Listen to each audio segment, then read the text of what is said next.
Herkese selamlar.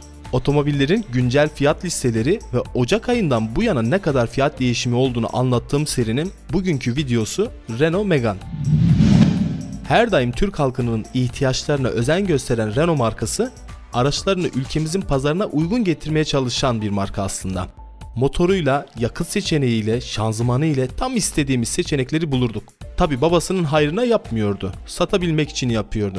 Ve satıldığından dolayı da talepler doğrultusunda uygun araç getiriyor. O ayrı bir konu. Ama o devir biraz eskide kaldı. Şu an bulunabilsin yeter diyoruz. Artık bulunsa da alınamaz çünkü bir ayda 200 sefer fiyatlara zam yapıldığından beynimiz yandı. Şimdi son güncel listeleri anlatacağım. Çok gevezelik yaptım, kusura bakmayın artık. Öncelikle giriş versiyonuna baktığımızda 1.3 litrelik 4 silindirli 140 beygir güç 240 Nm tork değerleri sunan motoru üzerinde bulunduran Megane, benzinli 6 ileri manuel şanzımanı ile fabrika verilerine göre şehir içi yakıt kullanımı 7.4 litre iken şehir dışı yakıt kullanımı 5 litre. 1353 kilogram ağırlığıyla sıfırdan 100 km/saat hıza 9.8 saniyede ulaşabiliyor. Şimdi geldik zurnanın zort dediği yere, yani fiyatlara. Bu anlattığım 1.3 litre 140 beygir güç sunan motorun giriş donanımı olan Joy donanımlı versiyonunun Kasım ayındaki liste satış fiyatı 250.000 TL. Eğer Kasım ayı içinde yeniden zam yapmazlarsa Kasım ayı boyunca bu liste satış fiyatına sahip olacak. Ekim ayındaki liste satış fiyatı 237.000 TL idi. Yani Kasım ayında 13.000 TL üstüne geldi. Şimdi Megane'ın bu versiyonu Ocak ayında ne kadara satıldığına baktığımızda ise liste satış fiyatı 200.000 TL olduğunu görüyoruz. Ocak ayından bu yana, yani 10 aylık fiyat değişimi serüveninden sonra liste satış fiyatı 50.000 TL arttı. Galericilere ya da 2-3 tane alıp fiyatının artmasını bekleyen stokçu insanlara kızıyoruz ya. Boşuna kızmayalım. 10 aylık bir süreçte bu kadar zam yiyen bir araca yatırım yapmışlar. Ki bu sadece normal şartlarda fiyatı zamlanan araçlar. ÖTV vergi diliminde bulunanlar var bir de. Bir gecede fiyatı 50-60 bin TL üzerine biniyor. Daha karlı bir ticaret var mı? Her neyse, şaka yapıyorum, stokçuluğa tabii ki de karşıyız. Dikkat çekmek istediğim şey fiyatların 10 ayda bu kadar artması. Yoksa bir mala ihtiyaç varken alıp saklamak, fiyatın yükselmesini beklemek bizde yeri olmayan bir durum. Taş atıp kolu yorulmamış bir gecede 50-60 bin TL kazanç sağlayacak ne yaptı da o kadar kazandı? Haksız kazanç olmaz mı bu yani? Ben öyle düşünüyorum. Siz de fikirlerinizi yorumlarda yazabilirsiniz. Şimdi bu Joy donanımının üzerine birkaç özellik ekleyip kol dayama, ön panjurdaki krom detaylar gibi eklenip Joy Comfort adını verdikleri yine aynı motor ve özellikleriyle satılan Joy Comfort'un liste satış fiyatı 256.000 TL. Yanlış hatırlamıyorsam Eylül ayında gelmişti. Bundan ötürü aracın Ocak ayındaki satış fiyatı yok. Ekim ayındaki fiyatına baktığımızda ise 243.000 TL olduğunu görüyoruz. Yani bir ayda üzerine 13.000 TL gelmiş oldu. Doların 70 kuruş, Euro'nun ise 80 kuruşluk yükselmesinin bu versiyona bedeli 13.000 TL oldu.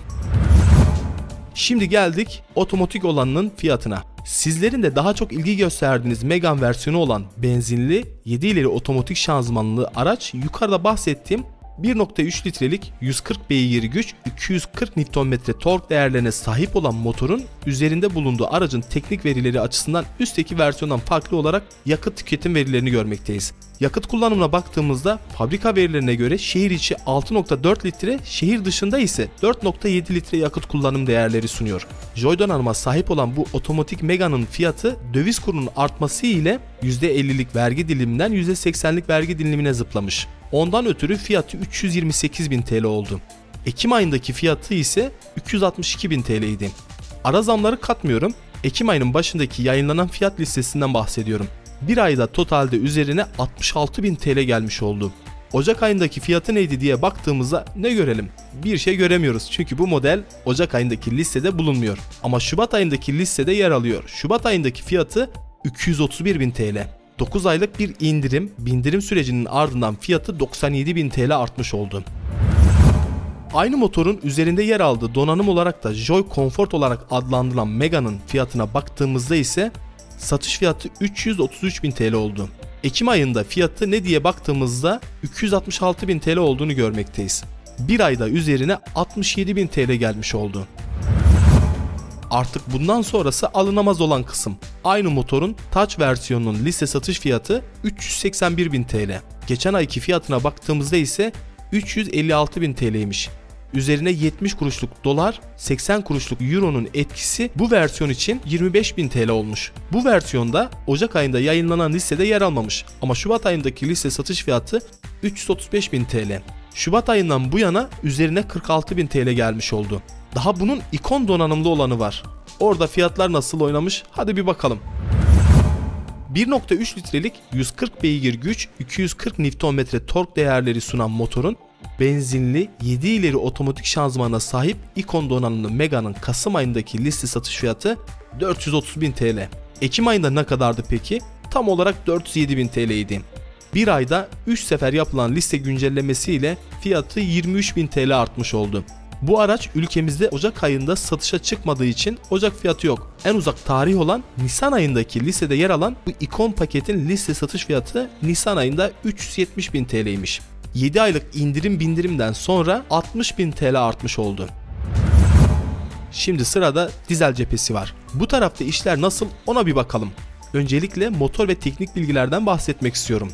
1.5 litrelik 4 silindirli içten yanmalı motor 115 beygir güç, 270 Nm tork değerlerine sahip.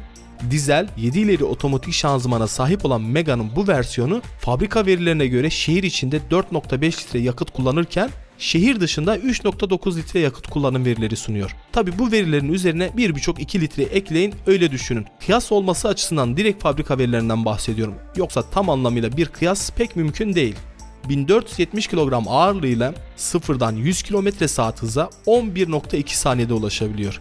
Evet, şimdi geldik kuru fasulyenin faydalarına, yani fiyatlarına. Dizel Joy donanım Megane'ın Kasım ayı liste satış fiyatı 378.000 TL oldu. Ekim ayındaki liste satış fiyatı ise 356.000 TL. Bir ayda yapılan 3 ayrı güncelleme ile fiyatı 22.000 TL artmış oldu. Şubat ayındaki liste satış fiyatına baktığımızda 311.100 TL'ymiş. 8-9 ay sonra gelinen noktada 67.000 TL fiyatı artmış oluyor. Eskiden ay 500-600 TL yapılan zamlar nerede, şimdiki zamlar nerede? Yahu işin kötü tarafı kazancımız aynı orantıda artmıyor. O artsa neyse de o artmıyor işte. Allah sonumuzu hayretsin diyelim. Aynı motorun üzerinde bulunduğu Touch donanıma sahip Megane'ın Kasım ayı liste satış fiyatı 417.000 TL. Ekim ayının başında yayınlanan listede ne kadardı peki? 394.000 TL'ymiş. Döviz kurunun etkisiyle Megane'ın bu versiyonundaki yansıması 23.000 TL oldu. Bakıyoruz Ocak ayı yok. Şubat ayında 325.100 TL'den satılmış. Şubat ayından bu yana bu araç 92.000 TL bir değer kazanmış oldu.